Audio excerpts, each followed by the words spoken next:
जयप्रकाश अपनी पत्नी रेखा और बेटी सुमन के साथ रहता था। जयप्रकाश का गांव में बहुत सम्मान था।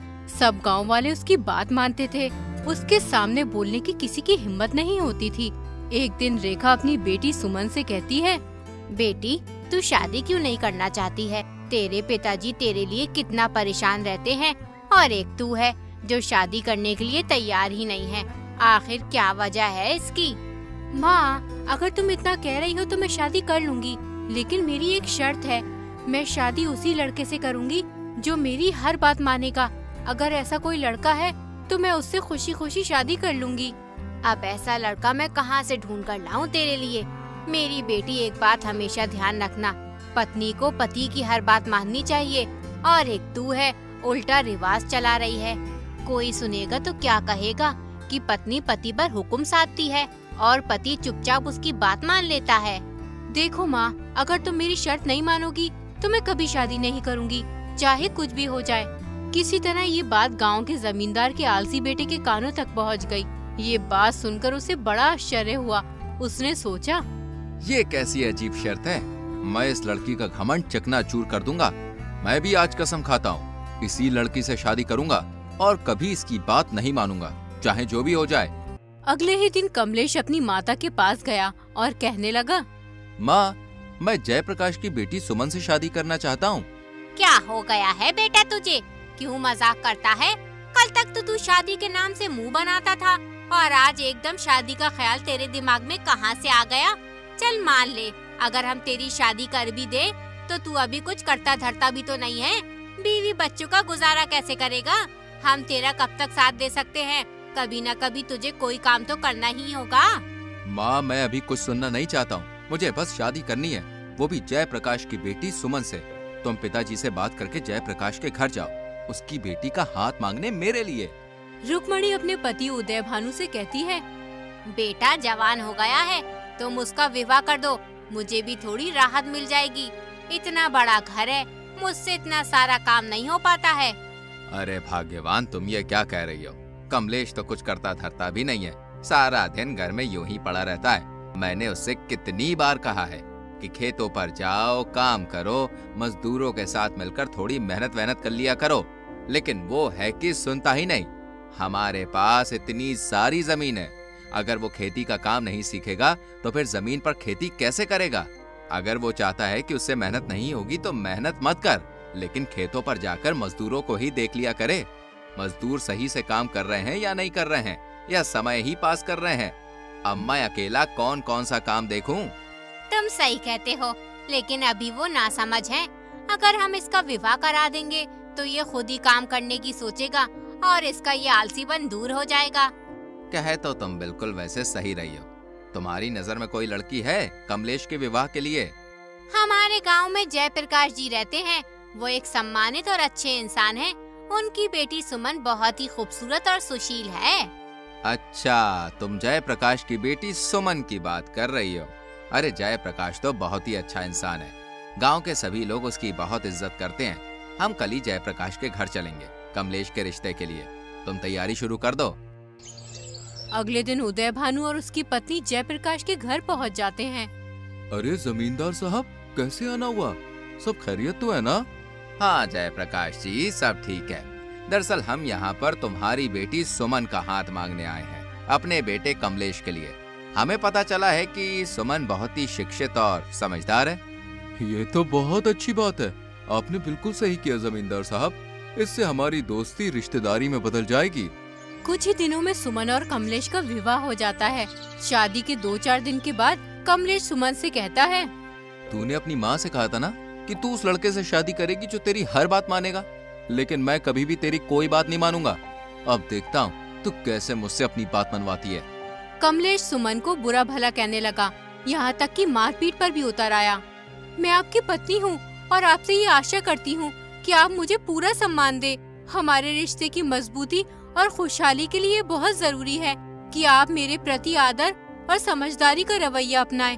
ये न केवल हमारे रिश्ते को बेहतर बनाएगा, बल्कि हमें एक मजबूत और खुशहाल जोड़ी भी बनाएगा।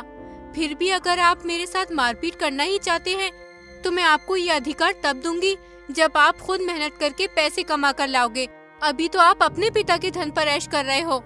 तुम्हें क्या लगता है मैं पैसे नहीं कमा सकता? तो फिर ठीक है, अब मैं तब तक घर में नहीं घुसूंगा जब तक मैं खूब सारा धन न कमा लाऊं।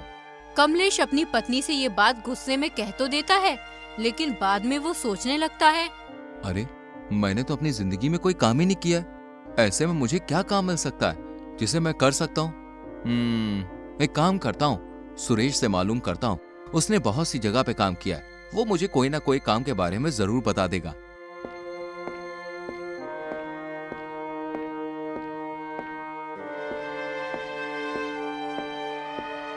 कमलेश सुरेश के घर पहुंच जाता है और सुरेश से कहता है, सुरेश, तुमने यार बहुत सी जगह पे काम किया है, मुझे भी कोई काम करना है। तुम्हारी नजर में कोई काम हो मेरे लिए तो मुझे बताओ। अरे कमलेश, कैसी बात कर रहा है यार, तू इतने बड़े जमींदार का बेटा है, तुझे क्या जरूरत है काम वाम करने की? अरे काम करने की जरूरत तो हम जैसे गरीब लोगों को है भाई।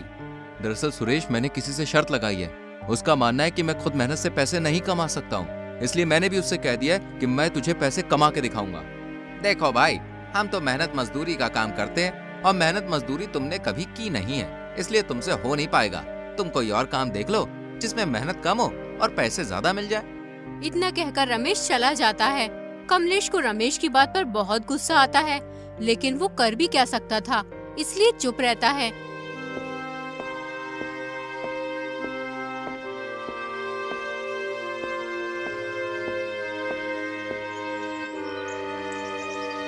अब कमलेश बगैर किसी को कुछ बताए धन कमाने की तलाश में निकल पड़ता है।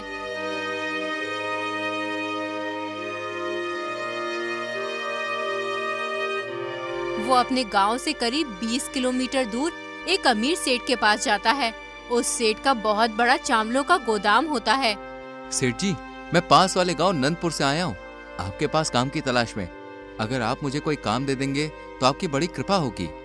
नंदपुर में मेरा बहुत ही अच्छा मित्र रहता है, उसका नाम उदय भानु जमींदार है, क्या तुम उसको जानते हो? जब कमलेश उदय भानु यानी अपने पिता का नाम सुनता है तो वो घबरा जाता है और सोचने लगता है, कहीं पिताजी को मालूम ना हो जाए कि मैं दूसरे के यहाँ मजदूरी करने आया हूँ। अब मैं क्या करूँ? अगर घर वापस गया तो सुमन से किया हुआ वादा कैसे पूरा होगा? अरे जो होगा देखा जाएगा। अगर पिताजी को मालूम भी हो गया तो मैं उन्हें सब सच सच बता दूंगा। अरे भाई, किस सोच में डूब गए उदय भानु का नाम सुनकर? नहीं सेठ जी, किसी सोच में डूबा नहीं हूँ। हाँ, मैं उदय भान जमींदार को जानता हूँ, बेचारे बहुत ही ईमानदार और नेकदिल इंसान है। अब तो तुम्हें काम देना ही पड़ेगा, तुम मेरे मित्र के गांव से जो आए हो। देखो भाई, अगर तुम मेहनत और लगन से काम करोगे तो अच्छा पैसा कमाओगे। सेठ जी कमलेश को काम पर रख लेते हैं। जब कमलेश के पास अच्छा खासा धन इकट्ठा हो जाता है तो वो अपने घर जाने की सोचने लगता है। फिर वो सेठ जी से कहता है, सेठ जी, मैं सोच रहा था कि एक बार गांव जाकर बीवी बच्चों से मिलाता हूँ। तुमने बिल्कुल सही सोचा कमलेश, बीवी बच्चों से मिलना भी जरूरी है। तुम कल अपने गांव निकल जाना और बीवी बच्चों से मिलकर जल्दी वापस आना। कमलेश इकट्ठा किए हुए सारे पैसे लेकर अपने गांव की ओर निकल जाता है। रास्ते में उसे दो ठग एक पेड़ के नीचे खाना खाते हुए मिलते हैं। वो कमलेश से कहते हैं, अरे भाई, इतनी जल्दी में कहाँ जा रहे हो? आओ आओ, हमारे साथ खाना खाओ। कमलेश को बहुत तेज भूख लग रही होती है, इसलिए वो ठगों के कहने पर खाना खाने बैठ जाता है। फिर एक ठग कमलेश से बोलता है, लगता है आप शहर से धन कमा कर लाए हो। हम दोनों भी शहर जा रहे हैं धन कमाने की तलाश में। सुनो, तुम्हें पता है इस रास्ते पर बहुत सारे लुटेरे और ठग रहते हैं, तुम अपना धन सावधान होकर ले जाना। लेकिन मैंने तो सुना था कि ये रास्ता सुरक्षित है, इस रास्ते पर लुटेरे नहीं मिलते। अरे भाई, अब तो हर जगह लुटेरे और ठग मिल जाते हैं। अगर तुम अपने पैसे छुपा कर नहीं ले गए तो तुम्हारे लिए मुसीबत हो जाएगी। सुनो, हम भले और ईमानदार आदमी हैं, बिल्कुल तुम्हारी तरह। हम दोनों तुम्हारे धन की सुरक्षा कर सकते हैं अगर तुम चाहो तो। बाकी देखो भाई, आगे तुम्हारी मर्जी है। ये तुम क्या कह रहे हो? मुझे तो कुछ भी समझ में नहीं आ रहा। मैं तुम्हें अपना धन क्यों दूं? मैं तो सही से तुम्हें जानता भी नहीं हूँ। अरे भाई, इसमें नाराज होने की क्या बात है? तुम्हारा धन है, दो या मत दो। हम तो बस तुम्हें आगाह कर रहे थे ठगों से। कमलेश सोचता है, देखने में तो ये दोनों ईमानदार लगते हैं। अगर इन्हें मेरा धन लेना ही होता तो ये मुझसे जबरदस्ती छीन भी सकते थे। लेकिन इन्होंने ऐसा कुछ नहीं किया। मुझे इनकी बात मान लेनी चाहिए। देखो भैया, मैं तुम्हें अपना धन तो नहीं दे सकता। हाँ, एक काम कर सकता हूँ। अगर तुम मेरे साथ मेरे गांव तक चलोगे तो मैं तुम्हें थोड़े बहुत पैसे दे दूंगा। इस तरह मेरे धन की सुरक्षा भी हो जाएगी और तुम दोनों की कमाई भी हो जाएगी। ठीक है, हम कुछ देर बाद चलेंगे, तब तक थोड़ा आराम कर लेते हैं। तीनों पेड़ के नीचे बैठकर आराम करने लगते हैं। कुछ ही देर में कमलेश को नींद आ जाती है। दोनों ठग कमलेश का सारा धन चुरा कर ले जाते हैं। जब कमलेश की आँख खुलती है तो उसे वो दोनों ठग कहीं भी दिखाई नहीं देते। तो वो हड़बड़ाकर अपना धन देखता है तो उसे धन भी नहीं मिलता है। इसलिए कमलेश बहुत परेशान हो जाता है। धीरे धीरे रात होने लगती है।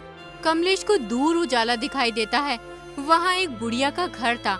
कमलेश ने बुढ़िया से कहा, मैं शहर से धन कमा कर लाया था। रास्ते में मुझे 2 आदमियों ने ठग लिया। मैं बहुत थका हुआ हूँ। क्या आप मुझे अपने घर में ठहरने के लिए थोड़ी सी जगह दे सकती हैं? बुढ़िया बहुत ही नेक दिल की औरत थी। उसकी कोई औलाद नहीं थी। उसने कमलेश को अपने घर में रुकने की आज्ञा दे दी। बुढ़िया एक छोटी सी चाय की दुकान चलाती थी, जिससे वो अपना गुजर बसर करती थी। कमलेश ने बुढ़िया की चाय की दुकान पर काम करना शुरू कर दिया। कुछ ही दिनों में बुढ़िया की चाय की दुकान काफी बड़ी हो गई। इससे खुश होकर उसने कमलेश को बहुत सारे पैसे दिए। बुढ़िया से पैसे लेकर कमलेश सोचने लगा, अब मेरे पास खूब पैसे हो गए और घर से निकले हुए भी बहुत दिन हो गए। अब मुझे घर चलना चाहिए। इस बार बहुत ही सावधानी से जाऊंगा और उसके बाद सुमन पर रौब दिखाऊंगा। कमलेश ने बुढ़िया से घर जाने की इजाजत मांगी और फिर अपने घर की ओर चल दिया। घर पहुंचकर कमलेश ने सारा धन जो कमाया था सुमन को दे दिया और फिर बोला, तुमने कहा था ना, जब मैं अपनी मेहनत से धन कमा के लाऊंगा तभी तुम्हारे साथ मारपीट कर सकता हूँ। अब पिटने के लिए तैयार हो जाओ। देखो, मैं तुम्हारे साथ मारपीट करना नहीं चाहता, लेकिन मुझे तुम्हारा घमंड तोड़ना है, इसलिए मुझे तुम्हारे साथ मारपीट करनी होगी। स्त्री को पीटना बहुत बड़ा पाप है।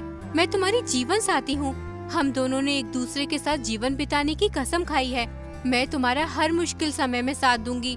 अगर फिर भी तुम मुझे पीटना ही चाहते हो तो घर के अंदर मारपीट करने का कोई फायदा नहीं है, क्योंकि किसी को पता भी नहीं चल पाएगा कि कमलेश ने अपनी पत्नी को पीटा है। गांव वालों को भी पता तो होना चाहिए कि तुम इतना सारा धन कमा कर लाए हो, इसलिए अपनी पत्नी को पीटना चाहते हो। आज आराम कर लो।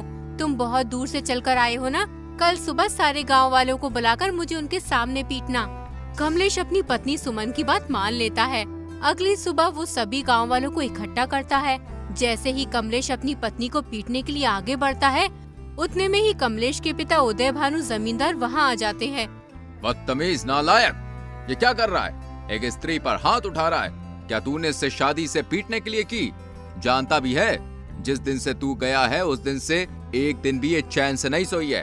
हर वक्त तेरी याद में रोती रहती है, और एक तू है जो इस मासूम को पीटने के लिए तैयार है। भीड़ के सामने कमलेश शर्मिंदा हो जाता है। उसके दिल से सुमन के लिए नफरत मिट गई थी।